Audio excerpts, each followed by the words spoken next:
할게. 자, 하나님을 경외하고 사랑하자. 이스라엘 백성이 하나님을 경외할 때는 잘 나갔어요. 근데 죄를 지음으로써 1차적인 경고합니다. 예레미야 선지자를 통해서 수없이 경고하죠. 말을 듣지 않을 때 바벨론에 의해서 포로로 잡혀가 버립니다. 그런데 이제 포로로 잡아가라고 하나님께서 바벨론 왕을 격동시켜서 마음을 긁어놨어요. 그래서 잡아갔으면 좀 얌전하게 잡아갔으면 좋은데 완전히 짓밟고 이거 하더라 너무하더라 이거죠. 그래서 내가 널 잡아가라고 했지만은 너는 너무 약탈하고 너무 유린하고 너무 이렇게 했다. 그래서 내가 네가 행한 대로 내가 또 갚아주리라 이거예요. 그래서 거기서 많은 걸 느끼고 깨닫고 나에 대해서 나를 사랑하고 경외할 것을 다짐하였으니 내가 너를 불러내겠다. 고국에 다시 돌아오게 해서 그 다음에 너희들이 그렇게 탄압을 받았던 그들을 지배하고 너희가 역전으로 바뀌어지게 될 것이다. 이런 내용이 오늘 본문의 말씀이에요. 자, 그러면 우리가 경외하고 하나님을 사랑해야 할 이유가 뭐냐? 우리 한번 따라합시다. 역전시키는 하나님이시기 때문에. 우리 3절에서 5절 읽습니다. 3절에서 5절. 시작. 여호와 놓으시고 안식을 주시는 날에 너는 바벨론 왕에 대하여 이 노래를 지어 이르기를 압제하던 자가 어찌 그리 그쳤으며 강포한 성이 어찌 그리 패하였는고 여호와께서 악인의 몽둥이에 통치자의 귀를 꺾으셨도다. 자, 바벨론이 이 귀라는 것은요 권세예요. 권세가 강하기 때문에 주변의 나라를 통치하고 침략해서 군림하고 근데 하나님 꺾어버렸다는 거예요. 그렇게 강했던 자가 어찌 그렇게 찍혀서 힘없이 무너져 버리느냐 이거예요. 이스라엘 백성을 완전히 사람 취급하지 않냐고 조기 엮듯이 끌어갔던 그들이 다시 되돌아와서 역전으로 바뀌어졌다 이거예요. 따라서 역전으로 바뀌어졌다. 1절부터 더 자세히 나오죠.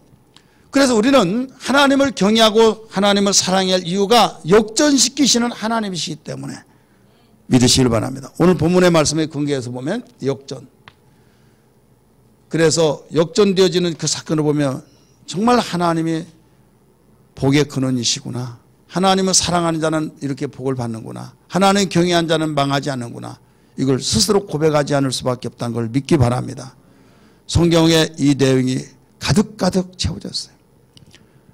여러분, 우리는 죄를 이기고 죄를 다스리는 그에게 하나님 사랑하기 때문에 그렇잖아요. 요셉만 보더라도 한번 생각해 보세요. 자, 요셉이 총리가 되기 전에는 누가 성공한 것 같아요?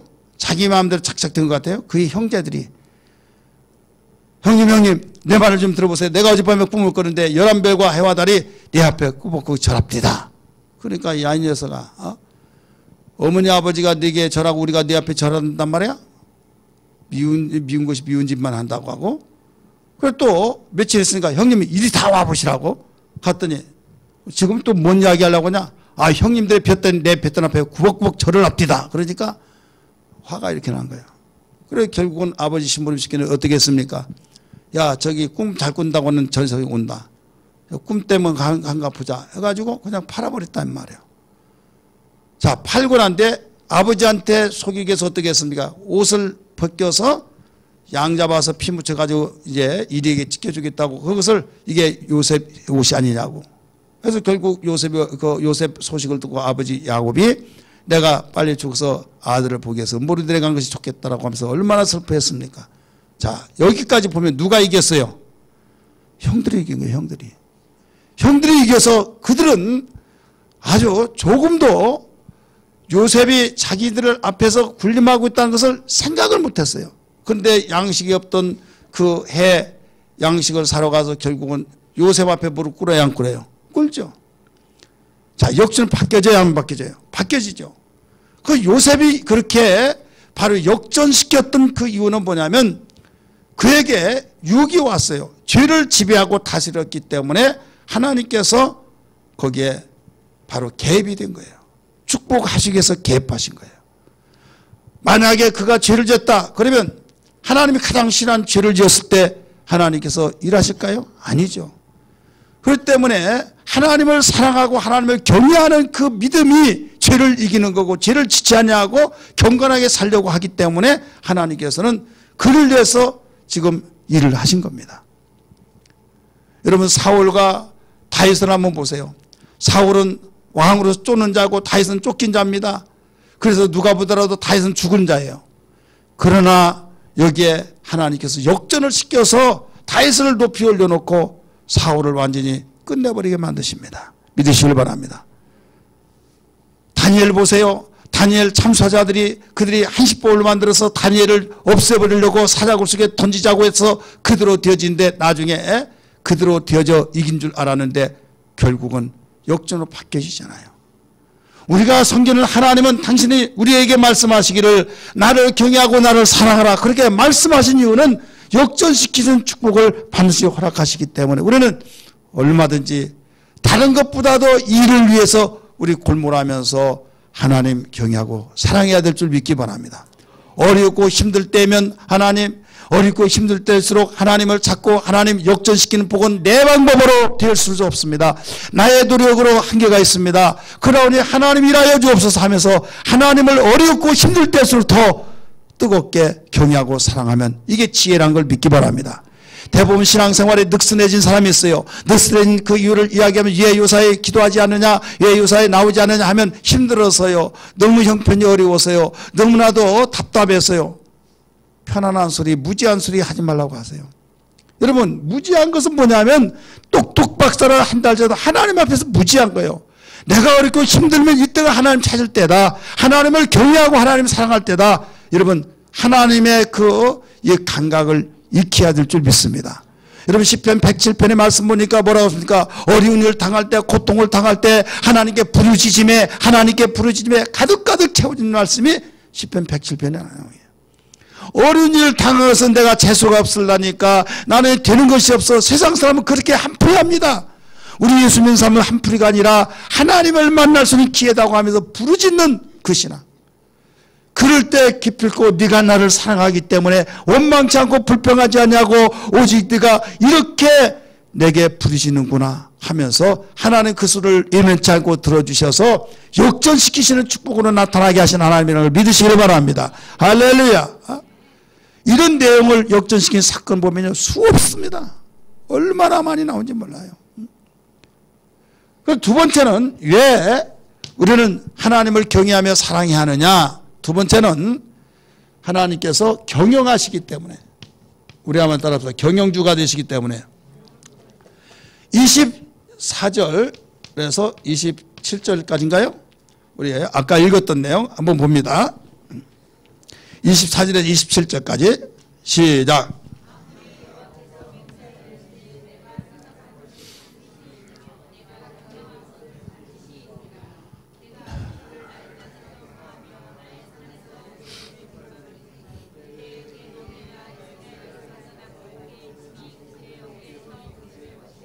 (26절) 이것이 온 세계를 향하여 정한 경영이며 이것이 열방을 향하여 변 손이라 하셨으니 27절 만군의 여호와께서 경영하셨은즉 누가 능히 그것을 패하며 그의 손을 펴섰은즉 누가 능히 그것을 돌이키랴. 하나님이 경영하신 일은 누구도 그걸 막아낼 수 없고 방해할 수 없다는 걸 믿기 바랍니다. 하나님이 경영하시는 데는 누구도 거기에서 그걸 방해할 자가 없다 이게요. 자, 하나님이 경영주가 됐어요. 요셉의 사건을 보면요 아주 하나님 멋지신 분이에요. 하나님이 당신을 사랑하고 당신을 경외하고 당신의 뜻대로 살기 위해서 그 죄짓지 않기 위해서 그 고백이 얼마나 멋있습니까? 나는 종놈으로서 주인님의 말을 들어야 한 것이 종의 신분이지만은 하나님 앞에서는 내가 득지할 수가 없습니다. 그러니 나는 당신의 원대로 내가 응할 수 없습니다. 아니 종놈이 시키면 시킨 대로 해야 할 텐데 거부하니까 얼마나 화가 나. 네가 이기냐 내가 이기냐 하면서 그냥 아무도 없는 사이에 옷을 벗기니까 그냥 도망쳐 나오니까 사랑이라고 명분으로 달려들다가 결국 얼마나 수치와 분노와 그래 남편이 오니까 여보 종놈이 아무도 없는 틈을 타서 나를 이렇게 겁탈을 하고서 소리를 냈더니 이렇게 도망갔다고. 이게 증거물이다고. 어떤 남자가 좋아라고 그래요. 감옥에다 가둬놔 버렸어요. 그 감옥은 특방입니다. 바로 어떤 변호사도 없이 거기에 시간 되면 목 잘라 죽이는 곳이에요. 변호할 어떤 자격도 없는 그 사람들에게 거기에 집어넣어 버린 거예요. 자, 내가 죄를 짓지 않기 위해서 하나님 사랑이기 때문에 이렇게 했는데 왜 나를 감옥에 보냈습니까? 라고 이렇게 생각할 수도 있을 거예요. 하지만은 하나님의 경영주가 되신 걸 믿기 바랍니다. 그분이 이런 일을 하겠다고 하는 그 계획을 세우는들 누구도 막을 수가 없어요. 하나님은 때가 찬지라 일을 하십니다. 오늘 24절에 뭐라고 나왔습니까? 그가 경영을 하는데 반드시 경영한 것을 이루리라고 말씀하셨어요. 따라서 경영한 것을 이루시리라. 반드시 이루신다 이게요. 그가 생각한 것을 반드시 되게 하며 반드시 이루게 하신 분이신데 하나님은 그 많은 날들 가운데서 그 시점에서 바로왕이 꿈을 꾸게 만드는데 꿈도 여러 가지 꿈이 있는데 그 꿈에 대한 잃어버리면 끝나는 거예요. 그런데 도저히 잊혀지지 않는 거예요. 그러면서 꿈을 해몽하라 하더라도 해몽할 사람이 없을 때 요셉이 거기에 등장돼서 해몽이 되어서 요셉을 더 높이시잖아요. 이건 하나님의 경영인 걸 믿기 바랍니다. 내가 요셉을 바로 축복하리라고 하는 그 경영을 하나님이 요셉을 누구도 막을 수가 없었어요. 다니엘도 마찬가지잖아요. 다니엘이 꿈을 해석했을 때 그때부터 유명한 유명세가 나타난 걸 믿으시길 바랍니다.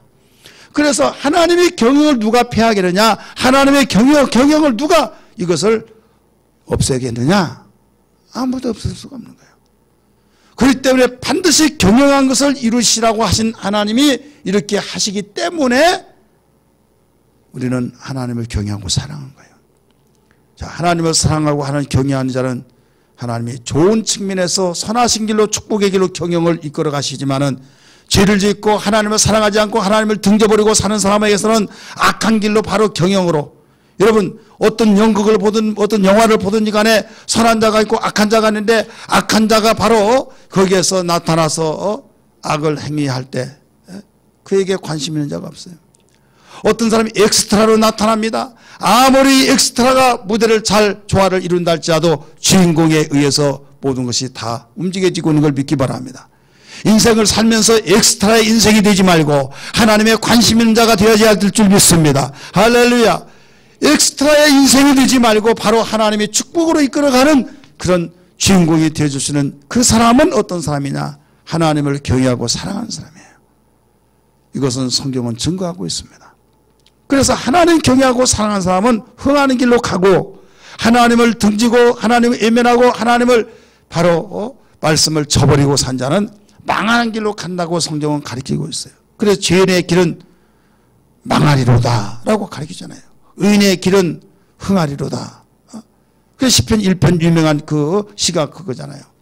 복 있는 사람은 악인의 길을 쫓지 아니하며 오만한 자리 안은 자라며 죄인의 길을 쓰지 아니하며 하면서 여호와의 집에 영원히 거하리로다.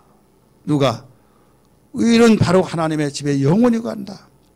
여러분 이 시대는요 다수에서 움직여지고 여론에서 움직이는 시대입니다. 그러나 우리는 분별해야만 돼요. 아무리 한 사람이 여기에 서지 않는다 할지라도 하나님이 원하신 것이 뭐냐, 하나님이 기뻐하신 것이 뭐냐, 하나님 사랑한 것이 뭐냐를 바로 알아야 될 줄 믿기 바랍니다. 할렐루야. 그래서 여러분 아신 바와 같이 예레미야 5장 1절을 보면 이 성읍에 진리를 구한 자 한 사람만 있으면 이 성을 내가 버리지 않겠다고 말씀하셨던 것처럼 오늘 우리는 어떤 가운데서도 우리 하나님의 사랑에 관심을 갖고 경외하는 관심 속에서 섬겨야 될 줄 믿습니다. 그러면 하나님을 바로 사랑하고 하나님을 섬기는 일은 뭐냐? 우리가 하나님 말씀 잘 듣고 기도하고 그 말씀 깨닫는 대로 순종하고 이게 경외하고 사랑한 거예요. 따라서 합시다. 하나님 말씀 잘 듣고 그 다음에 기도는 왜 기도가 들어가요? 기도는 하나님의 대화니까 사람은요 사랑하면 사랑하는 비례만큼 대화가 거기에 같이 나갑니다. 근데 화가 나고 속상하면 바로 대화가 거기에 맞춰서 또 줄어들어요. 그래서 기도는 단순한 뭐 주세요 그것만이 기도가 아니라 그러면 문제만 있어야만 기도합니까? 아니잖아요. 대부분 그런 사람이 있어요. 문제 있으면 기도하고 문제 없으면 기도 안 하고. 그러니까 항상 그 사람은 문제를 하나님이 던져줘요. 하나씩. 왜? 기도 안 하니까. 그렇잖아요. 여러분 그런 사람 돼야겠어요? 아니면 좀